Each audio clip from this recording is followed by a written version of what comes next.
வழக்கம் போல முதலிரவு என்றாலே 1000 ஆசைகள் 1000 கற்பனைகள் என்று மனம் முழுக்க புதிய வாழ்க்கையின் கனவுகளோடு அறைக்குள் அமர்ந்திருந்தான் ஆகாஷ். அவனது முகத்திலேயே தனக்கு அன்பு காட்ட ஒரு துணை கிடைத்துவிட்டாள் என்ற சந்தோஷம் தெரிந்தது. அந்த நேரத்தில் அன்பு செல்வன் கலாவதியை தனியாக அழைத்து பேசினார்.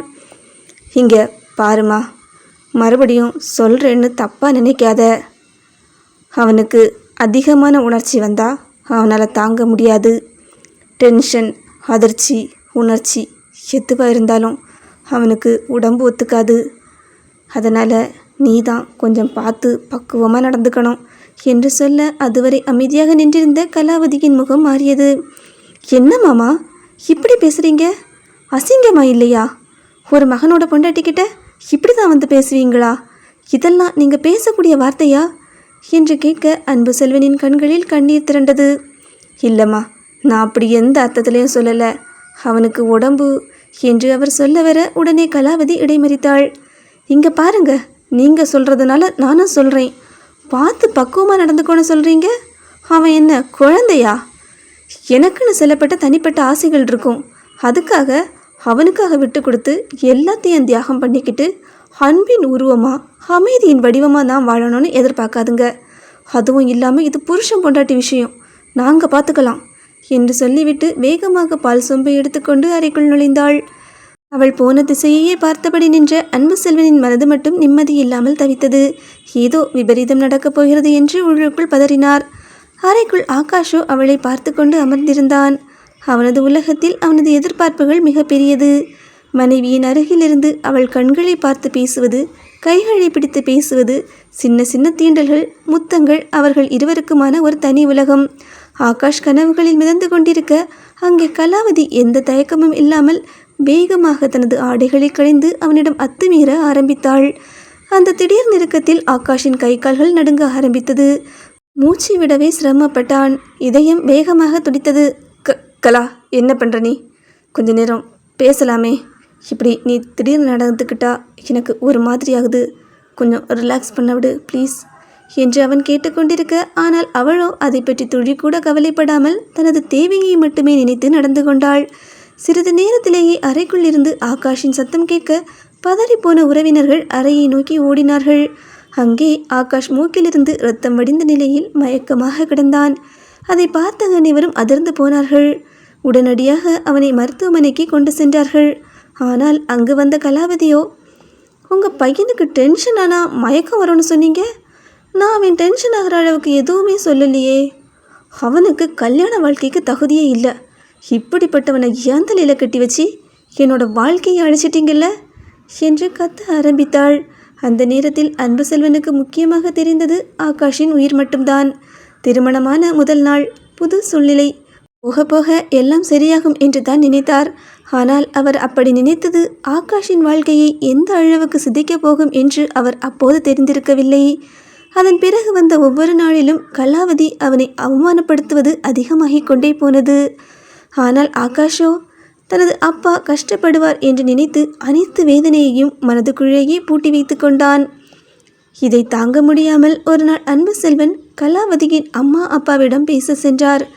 ஆனால் அவர்களும், ஏன் என் பொண்ணு என்ன பொய்யா சொல்கிறா? உங்கள் பையனுக்கு இருக்கிற குறையத்தானே சொல்கிறா. நீங்கள் ஒழுங்காக அவளை அட்ஜஸ்ட் பண்ணிட்டு இருக்கணும். இல்லை இப்போ நமக்கு மட்டும் தெரிஞ்ச இந்த விஷயம் ஊருக்கே தெரிஞ்சிடும் என்று மிரட்ட, அந்த அதிர்ச்சியிலேயே அன்பு செல்வனுக்கு முதல் முறையாக ஹார்ட் அட்டாக் வந்தது. அந்த நாளிலிருந்து ஆகாஷ் ஒரு முடிவு எடுத்தான்.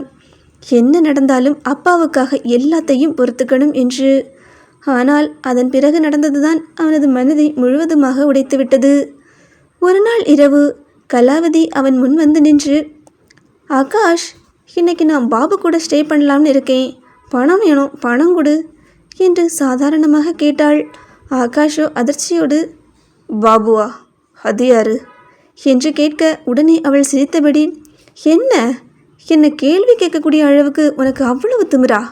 இங்கே பாரு, அது யாருன்னு உன்கிட்ட சொல்லணும்னு அவசியம் கிடையாது.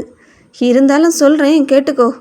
அவன் கூட நான் லிவிங் டுகெதரில் இருக்கேன் என்று சொல்ல ஆகாஷ் அதிர்ச்சியில் உறைந்து போனான். நண்பன் என்று சொல்லியிருந்தாலே அவனால் தாங்கி இருக்க முடியாது. ஆனால் இப்படி வெளிப்படையாக அவள் சொன்னது அவனது மனதை இன்னும் காயப்படுத்தியது. அந்த வீட்டில் நாட்கள் நகர நகர கலாவதியின் ஆட்டம் எல்லை மீற ஆரம்பித்தது. முதலில் வெளியே சென்று குடித்துவிட்டு வந்தவள் பிறகு நேராக வீட்டிற்குள்ளேயே ஆண் நண்பர்களை அழைத்து வந்து குடிக்க ஆரம்பித்தாள். அவளின் போக்கும் பேச்சும் நடத்தையும் நாளுக்கு நாள் மோசமாகிக் கொண்டே போனது. அன்றும் ஹாலில் சத்தமாக பாடலோடி கொண்டிருந்தது. கலாவதியும் அவளது 2 ஆண் நண்பர்களும் மது அருந்திக் கொண்டு சிரித்து பேசிக் கொண்டிருந்தார்கள். அதை அமைதியாக பார்த்து கொண்டிருந்த ஆகாஷ் இறுதியாக தாங்க முடியாமல் அவள் அருகே வந்தான். கலா, ஏன் இப்படி பண்ணுற? இது நம்ம வாழ்கிற வீடு. மற்றவங்கள கூட்டிகிட்டு வந்து இப்படி குடிக்கிறதெல்லாம் ரொம்ப தப்பு என்று மெதுவாக சொல்ல கலாவதி கையில் இருந்த கண்ணாடி டம்ளரை சுழற்றியபடி அவனை ஏளனமாக பார்த்தாள். ஹேய், எனக்கே கிளாஸ் எடுக்கிறியா? என்னைக்காவது உன்னோட முகத்தை நீ கண்ணாடியில் பார்த்துருக்கியா? பழைய பஞ்சாங்க மாதிரி மூஞ்ச வச்சுக்கிட்டு என்கிட்ட வந்து குடும்ப வாழ்க்கை பற்றி பேசுகிற? என்ன பாரு, நான் எவ்வளவு அழகா கலராக ஃபேஷனாக இருக்கேன். இருந்த உன்னை கல்யாணம் பண்ணிக்க ஏன் சம்மதிச்சேன் தெரியுமா?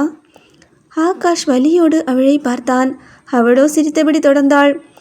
எனக்கு இந்த கணவனே கண் கண்ட தெய்வம். கல்லானாலும் புருஷன், புல்லானாலும் புருஷன், இந்த மாதிரி வாழ்க்கையெல்லாம் சுத்தமாக பிடிக்காது. நான் வேற எவனையாவது கல்யாணம் பண்ணியிருந்தா அவன் என்னை என் இஷ்டத்துக்கு இருக்க விட்டுருப்பானா? மாட்டான். ஆனால் உன்னை கட்டிக்கிட்டா உங்ககிட்ட இருக்கிற இந்த குறைய சொல்லியே நான் ஃப்ரீயாக சுற்றலாம்ல. அதனால தான் கொஞ்சம் கூட யோசிக்காமல் உன்னை கல்யாணம் பண்ணிக்க சம்மதிச்சேன். அதுவும் இல்லாமல் உனக்கு இவ்வளோ பெரிய வீடு, இவ்வளோ சொத்து, நான் செலவு பண்ண வசதியாக இருக்கும். பொண்டாட்டி கேட்டால் புருஷன் பணம் தந்து தானே ஆகணும். ஏன்னா நீ என்னை ரொம்ப லவ் பண்ணுறல்ல என்று சிரித்தாள். அவளுடன் இருந்த ஆண் நண்பர்களும் சேர்ந்து சிரித்தார்கள். ஆகாஷோ அவமானத்தில் தலை குனிந்தான். ஆனாலும் அவளை இழந்துவிடக்கூடாது என்ற பயம் மட்டும் அவனை விட்டு போகவில்லை. ஏனென்றால் அவனது காயங்களுக்கு மருந்தாக அவனுக்கு அன்பு தேவைப்பட்டது. ஏ கலா, நீ சொல்கிறது உண்மைதான். நான் உன்னை ரொம்ப லவ் பண்ணுறேன். நீ கேட்டால் என்ன வேணாலும் செய்வேன். ஆனால் நீயும் எனக்காக கொஞ்சம் அட்ஜஸ்ட் பண்ணிக்கோ. நீ எதிர்பார்க்குற மாதிரி வாழ்க்கையை உனக்கு தர நான் முயற்சி பண்ணுறேன். கூடிய சீக்கிரம் நம்ம குழந்தை பெற்றுக்கிட்டு சந்தோஷமாக வாழலாம் என்று அவன் மெதுவாக சொல்ல, அடுத்த நொடியே கலாவதி கையில் இருந்த ட்ரிங்க்ஸை அவன் முகத்தில் வீசினாள். அது முழுவதும் அவன் முகத்திலும் சட்டையிலும் வழிந்தது. அதோடு அவள் கண்ணாடி குவளையை சுவரில் தூக்கி ஏறிய அது சிதறி சில்லு சில்லாக உடைந்தது. என்னடா சொன்ன? உன் கூட சேர்ந்து நான் குழந்தை பெற்றுக்கணுமா? இப்படி வேற உனக்கு ஆசை இருக்குதா? ஏய், குழந்தை பெற்றுக்கிட்டா அப்புறம் என்னோட அழகு என்னாகும்? கொஞ்சமாவது யோசிச்சியா? அப்புறம் குழந்தை பிறந்ததுக்கப்புறம் பால் கொடுன்னு சொல்லுவேன், அதோடு நிறுத்துவியா? அப்புறம் ஹாய் கழுவி விட சொல்லுவேன். என்னை பார்த்தா உனக்கு எப்படி இருக்குது? ஆமாம், குழந்தை பெற்றுக்கணும்னு சொல்கிறியே, முதல்ல அது ஒன்றால் முடியுமான்னு யோசிச்சியா என்று கேட்க அருகில் இருந்த நண்பர்கள் இருவரும் அவனை பார்த்து கேவலமாக சிரித்தார்கள். அந்த சிரிப்பு ஆகாஷின் மனதை குத்தி கிழித்தது. இங்கே பாருங்களா, உனக்கு நான் வேண்டான்னு தோணுச்சுன்னா என்னை டிவோர்ஸ் பண்ணிவிட்டு உனக்கு இஷ்டப்பட்ட மாதிரி வாழு. ஆனால் ஏன் என்னை இப்படி தினமும் கஷ்டப்படுத்துகிற என்று வலியோடு கேட்டான். உடனே கலாவதி அவனை நெருங்கி, என்ன டிவோர்ஸ் பண்ணிட்டா என் மேலே பழியை போட்டு தப்பிக்கலான்னு நினைக்கிறியா? அதெல்லாம் நடக்காது. டிவோர்ஸ் பண்ணணும்னு இருந்தால் நான் ஏன்டா உன்னை கல்யாணம் பண்ணிக்க போகிறேன்? உன்னை வச்சு சந்தோஷமாக வாழத்தான் வந்திருக்கேன் என்று சொல்லிவிட்டு திடீரென்று தனது நண்பர்களை பார்த்து, டேய் இங்கே பாருங்கடா, சார் என் கூட சந்தோஷமாக வாழ்வாராம், இப்போ பாருங்க என்று சிரித்தாள். அடுத்த நொடியே வேகமாக தனது மேலாடையை கழற்ற ஆரம்பித்தாள். ஆகாஷோ அதிர்ச்சியில் கண்களை மூடிக்கொண்டான். கலா, என்ன பண்ணுற? மற்றவங்க இருக்கும்போது அசிங்கமா இல்லையா என்று பதற அவளோ சிரித்தபடி, ஏய் ஓவரா சீன் போடாத. உன்னால் முடிஞ்சா வந்து என்னை ஹக் பண்ணடா பார்க்கலாம் என்று சவால் விட்டாள். அந்த வார்த்தை, அந்த சூழ்நிலை, அந்த அவமானம் அனைத்தும் சேர்ந்து ஆகாஷின் உடல் முழுவதும் நடுங்க ஆரம்பித்தது. மூச்சு விட சிரமமானது. தலை சுற்றியது. அதற்கு மேல் ஒரு நொடி கூட அங்கே நிற்க முடியாமல் வேகமாக தனது அறைக்குள் ஓடி சென்று கதவை தாழிட்டு கொண்டான். வெளியே கலாவதியும் அவளது நண்பர்களும் சிரித்து கொண்டிருந்த சத்தம் மட்டும் அவனது காதுகளை கிழித்து கொண்டே இருந்தது. நிகழ்காலத்திற்குள் திரும்பிய அன்பு செல்வன் புவனாவை பார்த்தபடி மெதுவாக சிரிக்க முயன்றார். இப்படித்தான் அவனோட வாழ்க்கை மண்ணா போகிறதுக்கு நானே காரணமாயிட்டேன். அதுக்கப்புறம் ஒவ்வொரு நாளும் ஒரு விதமான பிரச்சனை. கடைசி வரைக்கும் அவனுக்கு டிவோர்ஸ் கூட கொடுக்கல. அவர் பேச பேச குரல் கரகரத்தது. ஆனால் அவனோட மெடிக்கல் ரிப்போர்ட்டை வச்சு அவளோட வாழ்க்கையை அழிச்சிட்டதா அவன் மேலேயே கேஸ் போட்டா. நாங்கள் வாழ்ந்த வீடு சொத்து எல்லாத்தையும் அபகரிச்சிட்டு இப்போ கூட அவள் சந்தோஷமாக தான் இருக்கா. நாங்கள் தான் பழைய குடிசையில் கஷ்டப்பட்டு வாழ்கிறோம். புவனாவின் கண்கள் கலங்கியது. ஹாஸ்பிட்டலில் கொஞ்சம் வருமானம் வரணும்னு பார்த்தா வர பைசா எல்லாத்தையும் மற்றவங்களுக்கு இலவசமாக ட்ரீட்மெண்ட் பண்ணுறதுலே செலவு பண்ணுறான். நானும் அவங்ககிட்ட எதுவும் சொல்கிறதில்ல.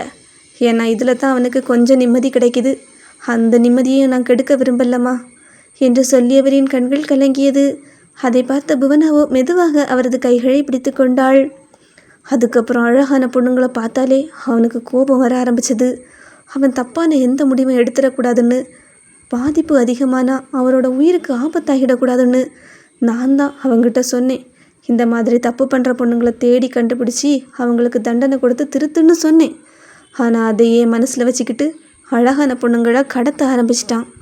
இங்கே பாருமா, என் புள்ள ஆம்பளை தான். ஆனால் முதல்ல அவனோட அதிகப்படியான உணர்ச்சிகளை கட்டுப்படுத்த ஒரு அன்பு வேணும். உன்னோட உண்மையான அன்பால் என் பையனோட வாழ்க்கையில் நல்லது நடக்கும்னு நான் நம்புகிறேம்மா என்று சொல்லிவிட்டு அமைதியாக இருந்தார். சற்று நேரம் அவரது கைகளை பிடித்து வைத்திருந்தவள் பிறகு திடீரென்று ஏதோ நினைவு வந்தவள் போல, ஆமாம், இன்னொரு விஷயம் கேட்கணும். ஆகாஷ் ஏன் அல்லிங்கிற பேரை கேட்டாலே இவ்வளவு கோபப்படுறாரு என்று தயக்கத்துடன் கேட்டாள். அந்த கேள்வியை கேட்ட அடுத்த நொடியே அன்பு செல்வனின் விழிகள் விரிந்தது. அவர் முகத்தில் ஒரு அதிர்ச்சி, ஒரு பதட்டம், ஒரு ஏக்கம் எல்லாம் ஒரு நேரத்தில் வந்து போனது. நானே ரொம்ப வருஷமாக அந்த அல்லியை தாம்மா தேடிட்டு இருக்கேன் என்று அவர் மெதுவாக சொல்ல, அந்த வார்த்தை புவனாவின் இதயத்தில் இடியாக விழுந்தது. அவளின் இதய துடிப்பே ஒரு நொடி நின்று போனது போல் இருந்தது. என்னது, இவருமா என்ன தேடிட்டு இருக்காரு? அம்மா, இப்போ அன்பு செல்வன் எதுக்காக அல்லியை தேடிட்டு இருக்காரு? இப்படி அப்பாவும் பிள்ளையும் போட்டி போட்டு அந்த பொண்ணை தேடுற அளவுக்கு அப்படி என்ன நடந்துச்சு?